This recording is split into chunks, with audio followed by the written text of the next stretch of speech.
هاي رافع، ازيك؟ الحمد لله في نعمة. عايز العب معاك لعبه حلوه كده، اختبار هختبر فيها انت خلبوس ولا ننوس. انا ايه؟ انت خلبوس ولا ننوس؟ خلبوس اتفضل. انت تعرف يعني ايه خلبوس الاول؟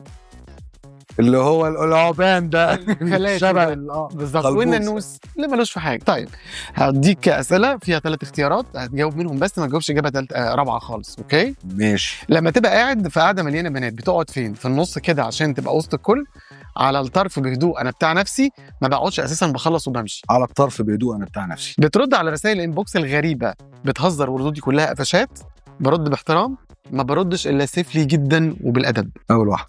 بتهزر وردود وقفشات. اوكي. لما واحده بتقول لك انا بحبك، ردك بيكون طب قولي بتحبيني قد ايه؟ انا كمان لو حقيقي الموضوع محتاج وقت افكر. لا بقول لها ربنا يخليكي. بقول لا كتر خيرك. كم مره دخلت علاقه وخرجت منها من غير سبب واضح؟ كتير جدا، مرتين 3 بس، ولا مره؟ ولا مره. اوكي. بتعرف تحفظ التواريخ المهمه في العلاقات، زي اول مره كلمتوا بعض، عيد الجواز، او فيرست ديت؟ بتحاول تحفظ، مش دايما، هو يوم مش مهم اصلا وخلاص. لا طبعا فاكر كل. بتقرب من الخلبصه انت. اوكي. لا انا هتلاقيني من الاثنين على بعض.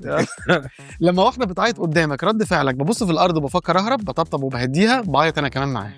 مين اللي بيطلع، الخلبوس ولا الننوس؟ لا بتطبطب عليها. بيبقى في صراع بين اني ابص في الارض واهرب، ايوه، او اني اطبطب عليها واديها. مين اللي بيغلب اكتر، الطبطبه ولا الهروب؟ ابص في الارض واهرب. اجابه غير منطقيه ومش مصدقها منك، بس هعديها. بتحب البنات الجريئه؟ طبعا دول شخصيات حلوه، مش دايما، على حسب الروح مش الجرأه. على حسب الروح مش الجرأه. اوكي. عمرك قلت لحد انا مش مستعد للعلاقه دلوقتي؟ حصلت مره؟ لا ما حصلتش. لا ما حصلتش. اوكي.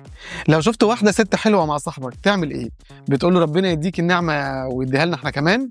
بتتجاهل خالص؟ بتضحك في سرك بتقول يا ريتني كنت مكانه؟ بتجاهل خالص. بتجاهل خالص؟ متاكد؟ انا كلها خلبصه، ما علينا. بتحب البنات تغير عليك ازاي؟ تقفش عليك وتفتش في موبايلك، تطنش وتقول لك خلاص مش مهم؟ لا ما بتحبش حد يخنقك. اللي هي اول واحده. اول واحده اللي هي تغير عليك، تقول لك ما تكلمش حد خالص، اللي هي وتفتش في موبايلي وبتاع وتغلس وكده. اوكي. لما واحده تبعت لك ستوري على انستجرام، بترد تقول ايه القمر ده، ولا بتبعت ايموجي ضحكه، بتطنش وتقول عادي؟ انا ما اعرفش السؤال اللي انت بتقوله ده معناه ايه. الستوري بتبعتها لك انبوكس على انستجرام.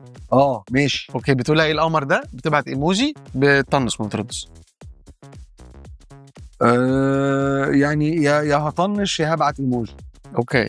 عندك كام صديقه على الانستجرام مش بتعرفهم في الحقيقه؟ يعني معرفه فيسبوك بس وانستجرام، سوشيال ميديا؟ ولا واحده. اوكي. بتعمل رياكت ايه على صور البنات، قلب ولا فاير ولا لايك ولا بتتفرج في صمت؟ لا بتفرج في صمت. اوكي. بتكتب كومنتات تحت صور بنات مشهوره، بتقول لها لازم اسيب بصمتي، ما بتكومنتش خالص، بتقول لها انا حاسس بيكي؟ لا ما كومنتش خالص. صورتك في البروفايل، وشك وانت نازل من العربيه، صوره سيمبل ولا صوره طبيعيه؟ الصوره اظن انها طبيعيه. اظن بالنسبه لي. بتبعت لناس ما تعرفهاش على انستجرام؟ حصلت ما حصلتش؟ لا خالص. لا خالص. اوكي. بتبص على مين شاف الستوري بتاعتك كل شويه؟ احيانا ما يهمش. الكلوز فريندز عندك كلهم بنات ولا اولاد؟ لا ولاد طبعا. متاكد؟ يعني كلوز فريندز مفيش كلوز فريندز بنات؟ ما انا متجوز، فاهم؟ اوكي عادي، ممكن تبقى خلبوس ده متجوز. المتجوز بتبقى صديقته المقربه هي زوجته. يعني خلاص. فاهم؟ عاوزين نعيش. اجاباتك بتبين انك خلبوس بنسبه 70%. و30% ننوس كويسين. نصيحتك لاي حد بيتخلبص على البنات ايه؟ بطل يا ولا. اظبط يا واد كده، اظبط واسترجل كده وبطل خلبصه. خليك ننوس. نعم امورني. خدت لقب خلبوس بجداره. لقب خلبوس بجداره. ايوه الحمد لله. في العالم. حاضر. شكرا ليك.